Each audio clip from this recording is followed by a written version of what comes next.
All right. Welcome to the Dad the Best I Can podcast on BYLR Radio. Today we are lucky to be joined by Ted Alexandro. Ted is a stand-up comedian. He is a husband. And of course, the reason he's on the show, he is a dad. How you doing today, Ted? I'm good, Rob. Thanks for having me, man. Yeah, appreciate you being on. I heard you actually on one of my other favorite new podcasts. Joe List has a Mindful Metal Jacket. Yes. And it was like you really discover new comedians, and I know you've been doing it a long time, but like hearing a different side it really resonated. So that was an awesome appearance you did. Oh, thanks. I love Joe. We've been friends a long time. So yeah, he just started up, I think somewhat recently, I think this year, started that Mindful Metal Jacket. And it's kind of cool because it explores mental health and wellness and, things that people don't necessarily associate with comedians. Yeah. And now as a dad, so how old are your kids now? I have one son who will be one on Christmas Day. Oh, wow. Planned. That's right. And then we have a second coming in April, supposedly on 420. So we'll see how we decide to celebrate. Man, what is it like? I always had this kind of conflict relating to my single friends without kids. Have you noticed that? I mean, you're only a year in, but is it different talking to especially comedians and a lot of these guys that keep completely different schedules and lives? Have you noticed a big change? Well, I would say no for two reasons. One being the pandemic, that we hardly see anyone. So that's kind of cut down on any interactions, much less, talking about the kids or whatever.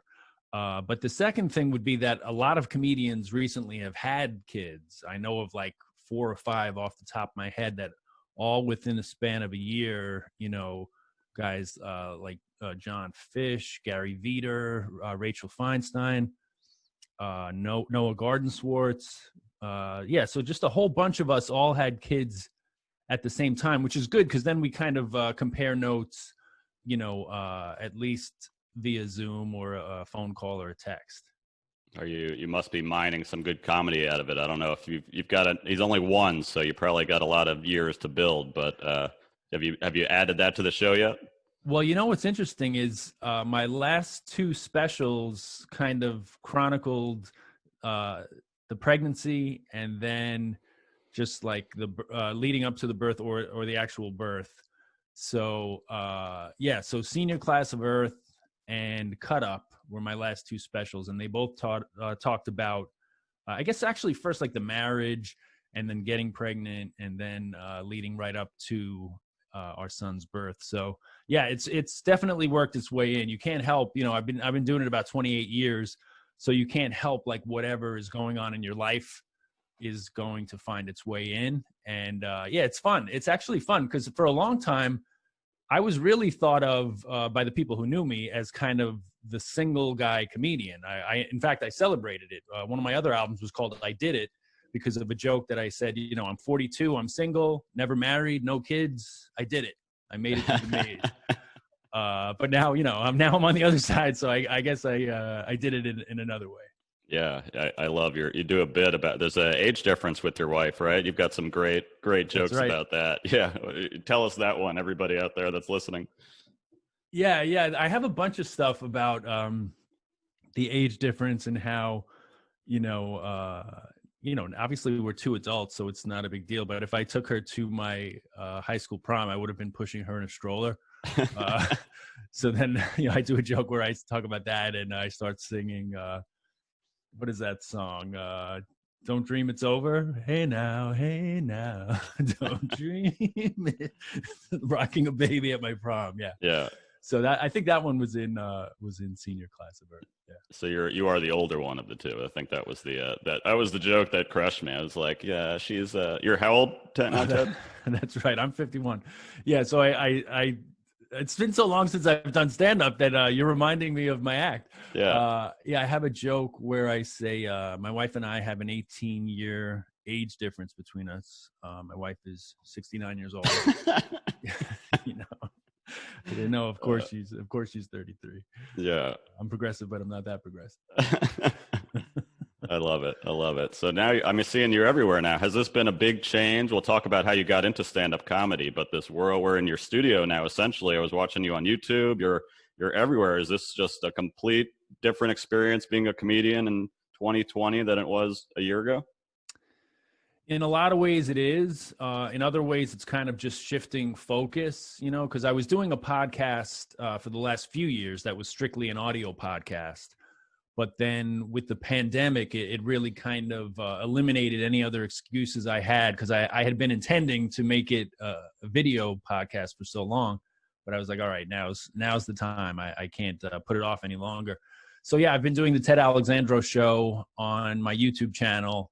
So that's been great. I've been interviewing all sorts of people, comedians primarily, but also, some people from the world of politics. I have a politician, Zephyr Teachout, coming on tonight.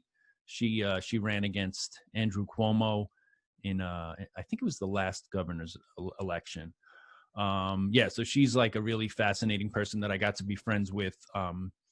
Weirdly enough, we were on the same episode of Larry Wilmore's show, The Nightly Show. And, we just kind of became friends. And then we've done a couple of things together since. So she's going to be on my show tonight. But it is primarily, talking about what's going on in the world. And then typically I'll interview a comedian, later in the show. Yeah, it's interesting too. I mean, we're consuming so much more of this content now on YouTube, a podcast, and everything. And I mean, I've always been obsessed with stand-up comedians, but I think only recently were you really able to hear, kind of this other side of them, their other opinions. They are regular people, they're dads and stuff like that. So it's a neat, like, kind of inside look, and it really, I think, connects you with your audience. Have you found that to be true? Yeah, it's weird because in a lot of ways I was almost late to the party as far as podcasting. So I had this podcast called A Little Bit Me for a little over 2 years. And then, like I said, I started up the Ted Alexandro show, which is essentially the same thing, but just with the video component. But like you say, it does kind of allow you to show other sides of yourself.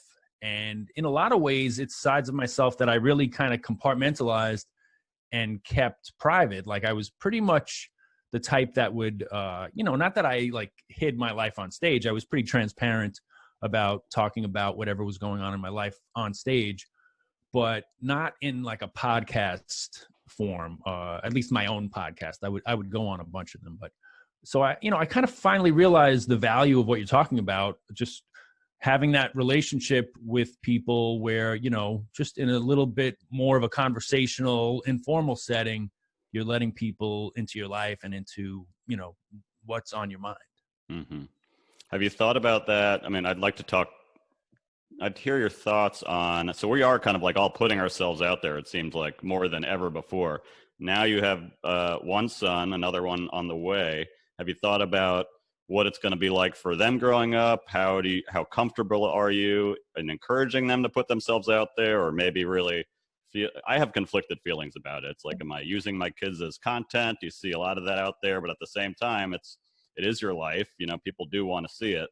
Do you and your friends talk a lot about that? No, that's a good point. Not necessarily that I talk about that with my friends, but I do talk about that with my wife a lot. Like even when we had our son, I didn't want it to just be, content for social media. So I think I've probably put out, less than 5 photos in, coming up on 1 year of his life.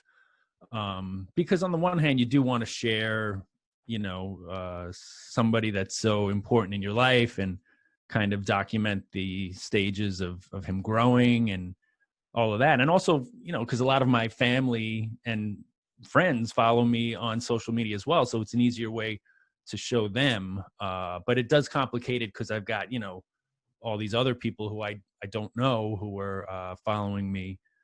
So, it is a balancing act, and it's such a weird world where, like you say, we're putting ourselves out there. Everyone is, it seems, podcasting or doing some sort of freelance work where you kind of have to have some social media presence. Everybody's kind of hustling for, for this gig economy, I guess, for lack of a better term. So you are the product, right? And in stand-up, we're used to that. But yeah, it permeates a lot of phases of life. But to your question, yeah, I don't know how I'm going to handle that as a parent. Like we just watched The Social Network, where all of these tech people talked about, the people who literally came up with the technology, talk about how they don't allow their kids any phone time or any screen time. So that's kind of telling. So yeah, I mean, we kind of tell ourselves that we're going to be very mindful about if or when they can use it. But I hope that's the case. Some of it almost feels like a freight train that, it's out of your control. So, we'll see how it goes. Yeah, I think having some awareness of it is helpful, but also sometimes I am envious of the people that they don't even think and they're just putting everything out there. But I guess that is the problem with self-awareness. You work through everything constantly and always have, there's two sides to every coin for sure. Right. I think everyone's different to how it resonates with you. And, if it feels out of whack, then you have to, kind of accommodate. Yeah. So tell us, I'm always fascinated by how people get into stand-up comedy. You said you've been doing it now for almost 30 years. You started in New York City. You were just going up to open mics. What is the Ted Alexandro's origin story? Well, I had done a lot of acting in high school and college. So theater was really my introduction to being on stage and that whole world of performing. And I felt very comfortable in it and enjoyed it all through high school, college. But I honestly didn't think like, oh, this is going to be my career. I just thought like, this is a fun thing that I love to do. But how do you make a career out of this, or am I going to study acting? Like, to me, it almost felt like, I don't know, it felt frivolous. So I wound up studying music, which I don't know if that's any less frivolous, but so I studied jazz piano for my first few years, but kind of quickly realized that I wasn't as good as the students I was studying with. There was a lot of like really world-class talent, and I felt kind of, in over my head. So as hard as I worked, it wasn't the right fit. So then I switched and got a teaching degree. But while I was doing that, I started kind of just going out they had an improv, like sketch comedy group. And I befriended the guy who founded that group, and we became best friends. So by the time I graduated, he and I started going out to open mics in New York City, my friend Hollis James and I. And we started just, going to every stage we could find all around New York City, all around New Jersey, Long Island, anywhere we could find a stage, we would go. So that was a good kind of entree to the clubs and to just that whole kind of ecosystem of stand-up comedy in New York City and the surrounding areas. So he and I did that two-man thing for, I guess, a little less than 2 years. And then more and more, I was kind of feeling the impulse to try it on my own. So that was when, a couple years in, I started doing that. Yeah. And what was you're a one of five, is that what you said, siblings? Yeah. I'm the second oldest of five. I have two brothers and two sisters, and I'm the second. What is your parents' reaction when you say, I want to go into acting, I want to go into comedy? Are they supportive? Yeah, my parents, to their credit, have always been very supportive of whatever we wanted to do. At least, in my experience. I don't know if you asked my other siblings if they would give you a different answer, but I don't think so. In my experience, I think they always saw how determined I was. So, like, whatever I was doing, I was intent on figuring it out. So even though, like, say, jazz piano didn't work out, like, they didn't, question it or try to dissuade me. They let me do it. And then they were always very helpful when it came time and there was a fork in the road. I knew that I could go to them too and say, like, I'm having trouble with this or that. So yeah, same with stand-up comedy. Maybe it softened the blow a little bit, if calling it a blow is even the right terminology. But I was teaching during the day, so I got my teaching degree. So I was teaching music in New York City, K through 5, for about 5 years when I got out of college. While I was starting to pursue stand-up comedy. So maybe they saw like, okay, he's got a job, he's paying the bills. So I think, it wasn't like I dove in immediately and dropped everything. It took about 5 years, and then I got out of teaching because I was starting to make a living in comedy. Yeah, and I think I heard, I don't know if it was on your podcast or somewhere, you were telling a story of your parents and your dad, and how his career, I guess, was as an accountant, and how he kind of made a turn. Share that story with us and how that might have modeled or was influential to you. Yeah, I mean, I was probably about my son's age now. I was probably just an infant, but my father was in accounting, and I guess was at a point where he had a job opportunity in Chicago with an accounting firm. So, I was born in New York, and my parents were both from New York. So, it kind of looked as though it was a done deal. Like they took a flight out to the suburbs of Chicago, and, the firm kind of wined and dined them and showed them what life would look like and where they would live and all this kind of stuff. And I think on the flight home, my dad said, I don't want to be an accountant, and I don't want to live in Chicago. I want to be a teacher, and I want to live in New York. And my mom said, okay, let's do that. So, that story, I think, was impactful for me in terms of just that feeling. And I think we've all felt it in our lives, just that moment of dread, like this is everything in me is saying, I don't want to do this. This is not who I am. This is not what I want to be. So, hearing that story about my father, I think, made an impact that it gives you permission to honor those feelings and to say, like, it's not a mistake when you're feeling that way. It's for a reason, and I think having a partner, as my dad did with my mom, having a partner who helps you through that and helps you honor those impulses and says, okay, let's figure out, what we're going to do. That's important too.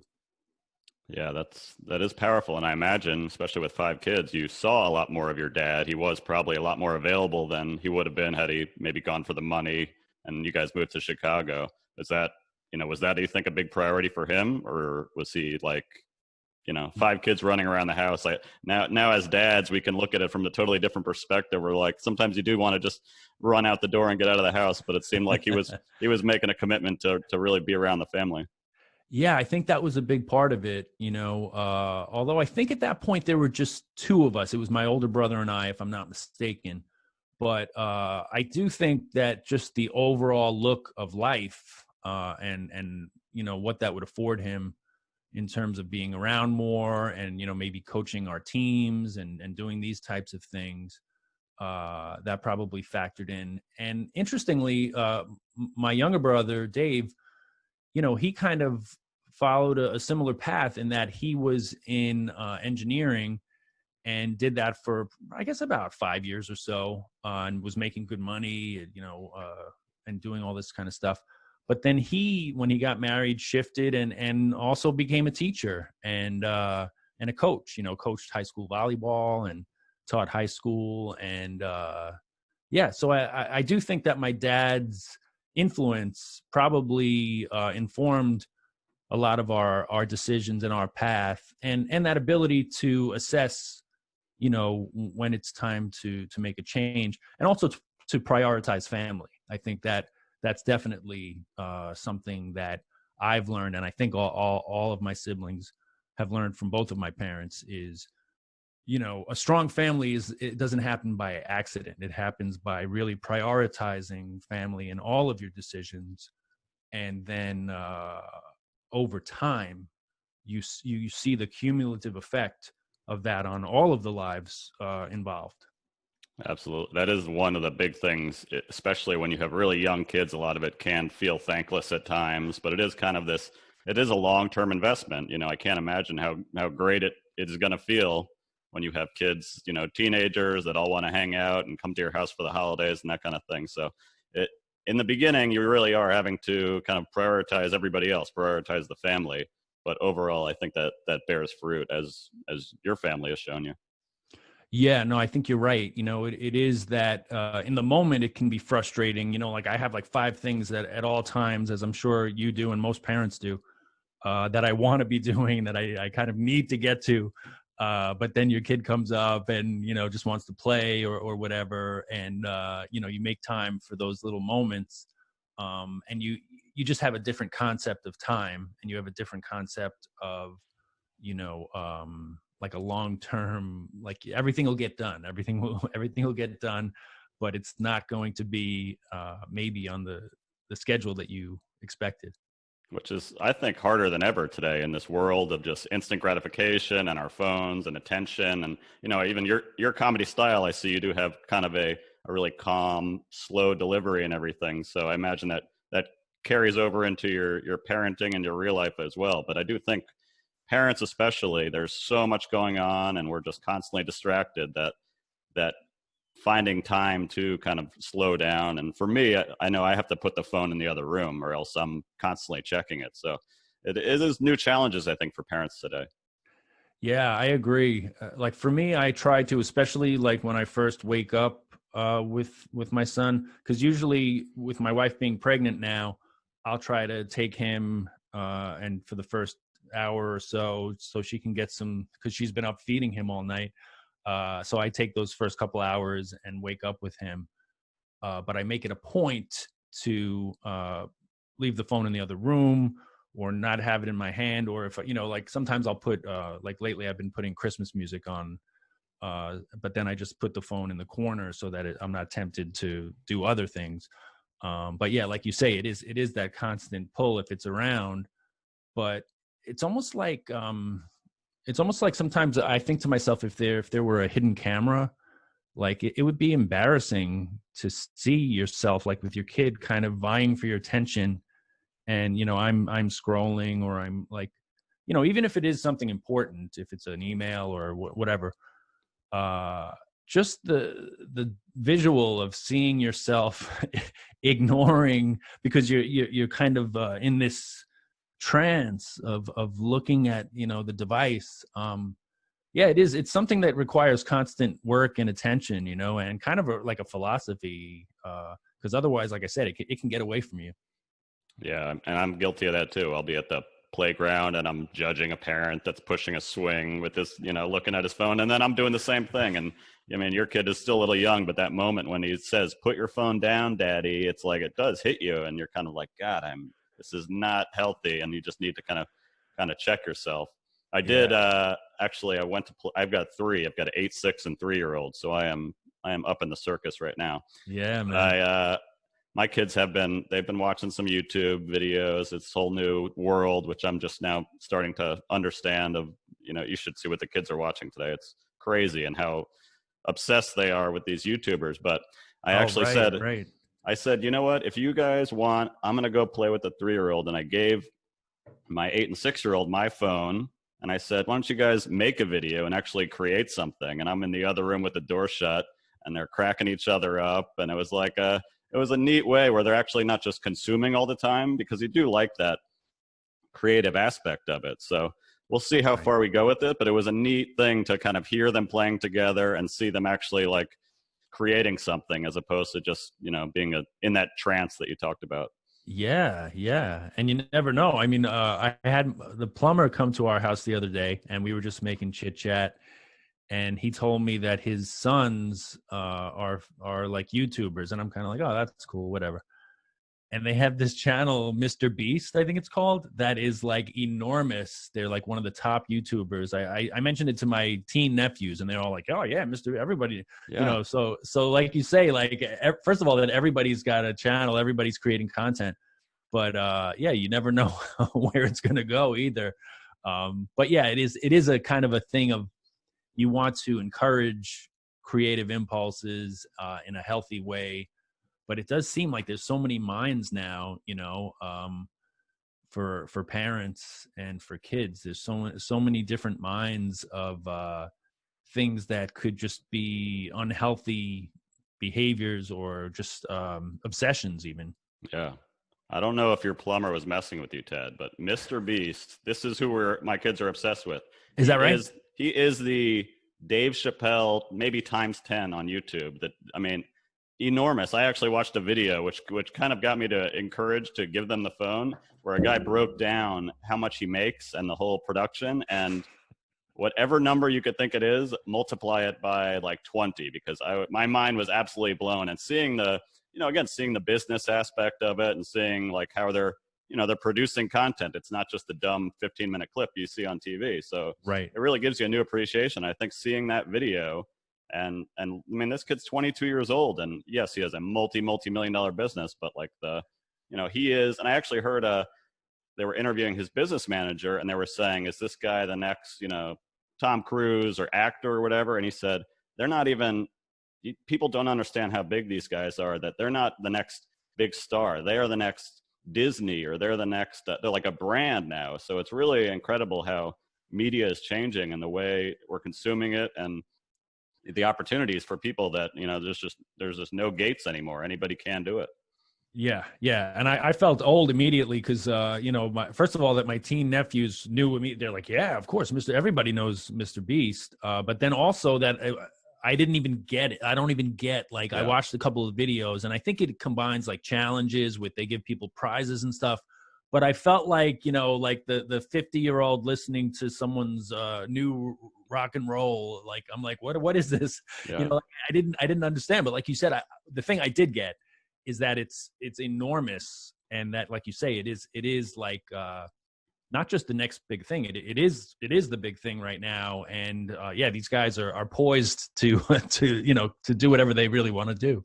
Yeah, I mean, it's funny too. Your kids imitating it. My 8 and 6-year-old are like, smash that like button. They've got no channel. They're just making a video for themselves, but they're so excited about it. I mean, it was really it kind of has changed my mind. I'm not sure if I'm willing to give them their own YouTube like they're asking for, but like it got me excited seeing them, being excited about something that's not just this, let me watch somebody sit in a block of ice for 24 hours and throw $2 million at each other. I was like, how is this entertaining? But right.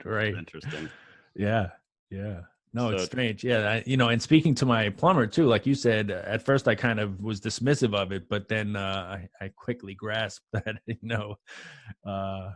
this guy, maybe I'll get a job with the plumber and his kids. Yeah. You should be a guest. My kids would be obsessed with it. Or you should just change your studio to like a block of ice and say, you're going to give your 10,000th subscriber $500 if he watches you just sit on this thing. Whatever it takes, man. I'll do it. Yeah. So we talked about your dad as a dad now, and we kind of mentioned before, I see my parents in a completely different perspective now, having kids.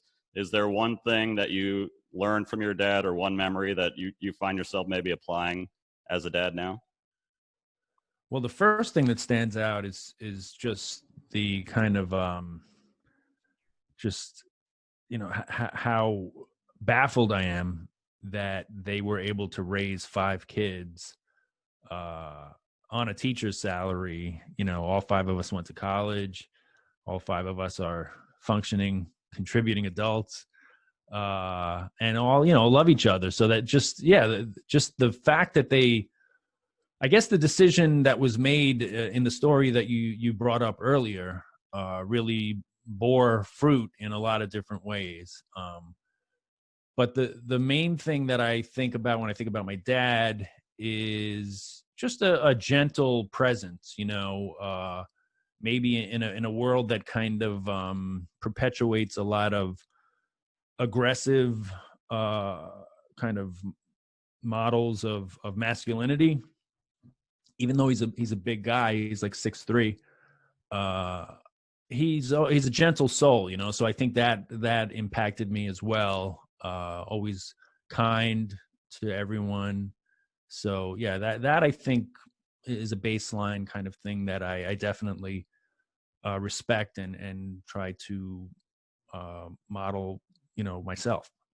Yeah, and now you are older and wiser, at least in theory. I'm sure we all feel like I'm still 32 years old. Do you find it different or challenging? I'm sure your dad was much younger when he had kids. Being how old are you now? 51. You said 51. Yeah. Yeah. Do you find that, or is that just feel normal to you to have a 1-year-old and one on the way? Well, when you compare, it's very bizarre, because my parents were married. I think my mom was 21 and my dad was 23, 24. And, you know, by the time they had us, they were 20, you know, by the time they had me, maybe 27. So yeah, that's bizarre when you compare. But as far as like my own life, I don't have anything to compare it to. So it just feels like the most natural thing in the world. Like this little boy who's, you know, running around and playing and, smiles at me when he wakes up. You know, to me, it's very natural and fun and beautiful. And the pandemic has allowed for that to be every day, you know, which is another great side effect despite the chaos of the pandemic. Yeah, that's been a welcome silver lining. Yeah, it really has. I think in a lot of ways, there is the media consumption. It'll drive us absolutely bananas. But if we step back and look, in 2020, in a lot of ways, has been a great year. A lot of great things have come out of it for me personally, and I'm sure a lot of people. We just kind of tend to look at the negative. But I think the kids will keep you young. Their memories are 5 seconds, and they're on to the next thing. So I find that helpful.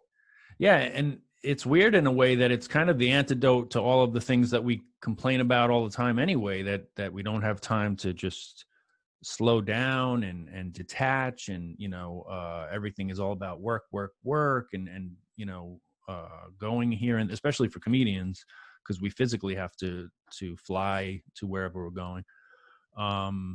But yeah, this has been an opportunity to slow down the pace of life and to kind of reconnect with a lot of the things that we were saying and focus on the most important relationships. So yeah, for me, it definitely has been overwhelmingly positive to have this year, especially the first year of my son's life, to be with him and my wife. And just, although like you say, it's at times it's challenging, and at times it's like, you need to have your own space and do your own thing. So we try to be aware of that as well. But overall, it's been great to be together during this time. Yeah, and that is you'll think back. I mean, his first year of his life, 2020, not that everything is going to be changed in 2021, but that will be, quite a story. Hopefully he'll look back with you in 20 years and say, oh, you didn't know you were crawling around with a mask on when you were 1 year old. Yeah, it is going to be weird to think back on this time. Yeah, I'm glad he's blissfully unaware right now, just trying to get to the staircase every chance he gets. He's trying to crawl up the staircase. That's the way to be. Ted, on the Dad the Best I Can podcast, I like to do some fun rapid fire questions. Can I hit you with a few? Please. All right. Ted Alexandro, what was your first car? First car was actually my brother and I shared custody, if that's the right word, ownership. Our best friend's dad was selling this old Chevy Impala, and so my brother and I bought it, and it died, I think, within 6 months. But like, we were happy to have a car. What was your first job? Burger King. I worked at Burger King in my neighborhood for a couple of years. It was a good job. You'd see how many Whoppers you could pile onto a bun and get at it. This might be the same answer, but what is your favorite meal to eat for dinner? No, it's no longer that. I've left that in the rearview mirror. But my favorite meal now is I guess it's the opposite, if that's the right word. My wife and I like to have pasta with like a vegan sausage, field roast vegan sausage. I'm not employed by them. I just like that brand. What is your favorite dramatic movie of all time? Or you can go top 5 if you need to, like just one that sticks out. I always, of course, remember The Godfather. That one just has so many great actors and so many great performances. Yeah, let's just leave it there. How about comedy movie? Man, there's so many classics. Caddyshack comes to mind just because it was such a touchstone of my coming of age years. I mean, you can't do better than Bill Murray, Rodney Dangerfield, Chevy Chase. That whole cast was great.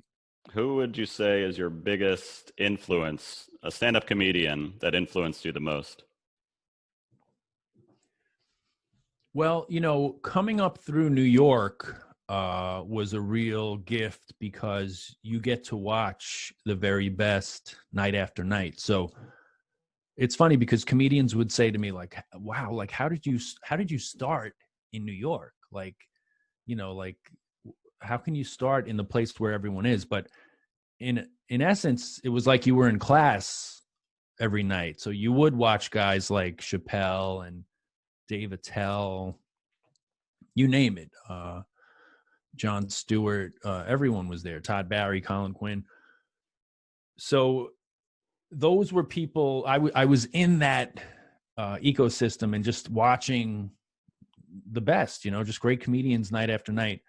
And as far as like, even like before I became a comedian myself, I would say the people that really impacted me would be people like George Carlin, Jerry Seinfeld, because his show was so big when I was in college and into my, I guess, 20s and 30s. Yeah, just people that were doing it well, who I could observe and kind of learn from. But even when I was a kid, like my parents had great albums like Flip Wilson and all the old Cosby albums and stuff like that. So, there's always a lot to learn from. If I had to pick one, probably Carlin. Yeah. That's really cool too when you talk about these are your peers. You were almost like playing with, Magic Johnson, Larry Bird, and you're in the league with all of them. I can't imagine how neat that is to see like your own friends really just rise up along with you. Yeah, it's nuts. I mean, I've toured with a lot of these guys too. Like Jim Gaffigan, I've toured with for the last 6 years or so, and he and I have played all over the world. But I specifically remember when he and I played Madison Square Garden together, which was, as a Knicks fan and as a New Yorker, I've seen so many Knicks games and so many concerts and events there over the years. That was a really special night. But to your point, yeah, like this is just a guy that Jim and I started doing open mics. I remember we would play Hamburger Harry's on 46th Street. It was the back of a hamburger restaurant. This woman named Gladys had a show, and you would go and I think you had to pay a few bucks and you would get a drink or whatever, and you get 5 minutes, So Jim and I used to do Hamburger Harry's together, and then, there we are at Madison Square Garden. So yeah, it is a bizarre ride for sure. That's awesome. Two more here. Favorite live concert you've ever seen? It's funny because my mind flashed to just before I played Madison Square Garden, like maybe 2 weeks before, within the month, let's say, Stevie Wonder was there. And I went to see Stevie Wonder with some family and friends. And I mean, I love, how could you not love Stevie Wonder? But it was even better than what I expected. He was playing Songs in the Key of Life. He did a tour where he played the whole album, Songs in the Key of Life. And then, of course, he did an encore where he played like greatest hits and everything. But yeah, man, like just his connection to the whole arena and the audience and his vibe, and that album is so great. Yeah, so that's the one that flashed into my mind. That's a great answer. Last question. If you were a Major League Baseball player, Ted Alexandro, coming to the plate, what would your walkout song be?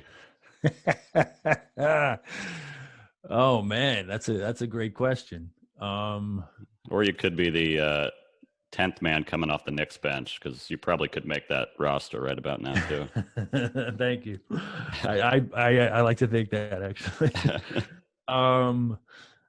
What would my walk-up music be?